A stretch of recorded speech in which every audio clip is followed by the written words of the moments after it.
Israel और Iran में जंग के बीच अमेरिका ने जिन B-2 बॉम्बर्स की मदद से ईरान के परमाणु ठिकानों को तबाह करने का दावा किया था, अब उन B-2 बॉम्बर्स से जुड़ी ऐसी खबर सामने आई जिसे सुनकर हर कोई दंग रह गया। मीडिया रिपोर्ट्स के मुताबिक दावा किया जा रहा है कि जिन B-2 बॉम्बर्स ने ईरान के परमाणु ठिकानों फोर्डो, नतांज, इस्फहान पर हमला करने के लिए उड़ान भरी थी, उनमें से एक B-2 बॉम्बर वापस अपने अड्डे तक अब तक नहीं लौट पाया। तो सवाल उठने लगा कि फिर एक B-2 बॉम्बर आखिर कहां गया और क्यों अमेरिका ने इस बात की जानकारी साझा नहीं की।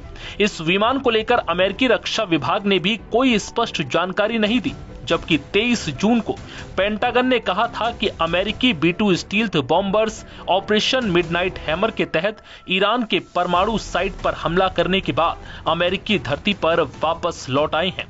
ये लड़ाकू विमान मिसौरी में व्हाइटमैन एयरफोर्स बेस के पास उतरे हैं, लेकिन अब पता चला है कि इनमें से एक B-2 बॉम्बर अब तक अपने ठिकाने पर वापस नहीं लौट पाया।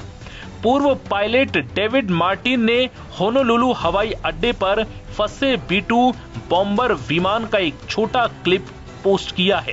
होनोलुलु हवाई अड्डे पर जिस फाइटर जेट ने लैंड किया उसने कॉल साइन माइटी 14 का इस्तेमाल किया था। इस लड़ाकू विमान ने किस तरह की इमरजेंसी लैंडिंग की या इसकी मरम्मत में कितना समय लगेगा, इसके बारे में जानकारी अब तक उपलब्ध नहीं है। दरअसल 21 जून को मिसौरी के व्हाइटमैन एयरफोर्स बेस से B-2 स्प्लिट बॉम्बर के 2 ग्रुपों ने उड़ान भरी थी। पहले ग्रुप में अज्ञात संख्या में B-2 विमान प्रशांत महासागर के ऊपर पश्चिम की ओर उड़े। ये विमान संभवतः गुआम में मौजूद रणनीतिक एयरबेस की ओर बढ़ रहे थे, जबकि 7 B-2 विमानों का एक और समूह ईरानी परमाणु स्थलों पर बमबारी करने के लिए पूर्व की ओर उड़ गया।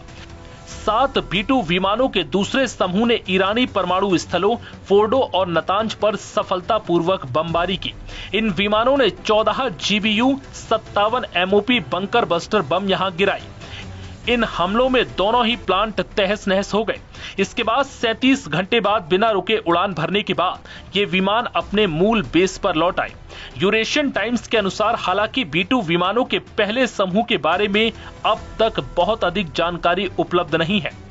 इन विमानों का उद्देश्य ईरानियों को भ्रमित करना था। अब ये पता चला है कि इस ग्रुप में शामिल कम से कम एक B-2 विमान ने होनोलुलु में डैनियल के इनॉय अंतर्राष्ट्रीय हवाई अड्डे पर इमरजेंसी लैंडिंग की थी।